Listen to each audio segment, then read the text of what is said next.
అందరూ old coins అవి collect చేస్తారు. నేను చూడండి ఇక్కడ ఏం కలెక్ట్ చేశానో జెర్సీ కర్డ్ బాక్సెస్ ఇంకా ఉన్నాయి చాలా లోపల. ఈ గోద్రేజ్ వాళ్ళు నన్ను గుర్తించి ఏదైనా గిఫ్ట్ ఇస్తే బావుండు. ఎప్పట్లానే సాటర్‌డే పచ్చళ్ళ హడావిడి. ఇక తెలిసిందేగా చికెన్ బోన్‌లెస్ పికిల్ ఎక్కువ ఆర్డర్స్ ఇవే వస్తున్నాయి. 10 కిలోస్ పెట్టాను మళ్ళీను. ఈసారి ఒక పెద్ద మిస్టేక్ ఏం చేశానంటే అల్లం వెల్లుల్లి పేస్ట్ ఇంట్లో మిక్సీలో ఆడలేక బయట మిషన్‌కయితే ఇచ్చాను. అదేమో అల్లం దారం దారంగా ఉండిపోయింది. మెత్తగా గ్రైండ్ అవ్వలేదు. అల్లం బాగా ముదురుదవ్వడం వల్లనో ఏంటో అక్కడక్కడ దారాలు దారాల్లా ఉంది. నా టెన్షన్ ఏంటంటే అది చూసి ఎక్కడ హెయిర్ అనుకుంటారా అని. నిజంగా అది అలానే ఉంది. మళ్ళీ మిక్సీలో గ్రైండ్ చేయాల్సొచ్చింది. డబల్ పని.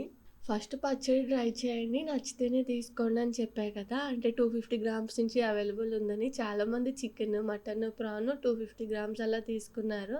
అందరూ గూడా చాలా బావుందనైతే మెసేజ్ చేశారు. ఈ సాటర్‌డే పికిల్స్ చేస్తా అని అందరికీ తెలిసిందే కదా! ఇక ముందు రోజు నుంచి పికిల్ ఆర్డర్స్ అయితే స్టార్ట్ అయ్యాయి. సాటర్‌డేనే అర్జెంట్ అని చాలామంది తీసుకున్నారు. కానీ నా టెన్షన్ ఏంటంటే అదే రోజు పికిల్ పెట్టా కదా! ఇంకా ముక్క ఊరదు కదా! అంత బావుంటదో బాగోదో అనుకున్నాను. కానీ అదే రోజు టేస్ట్ చేసి కూడా చాలా బావుందని మెసేజ్ చేశారు. ఇక నిన్న సండే కదా! ఫుల్ బిర్యానీస్, కర్రీస్, స్టార్టర్స్‌తో హడావిడి.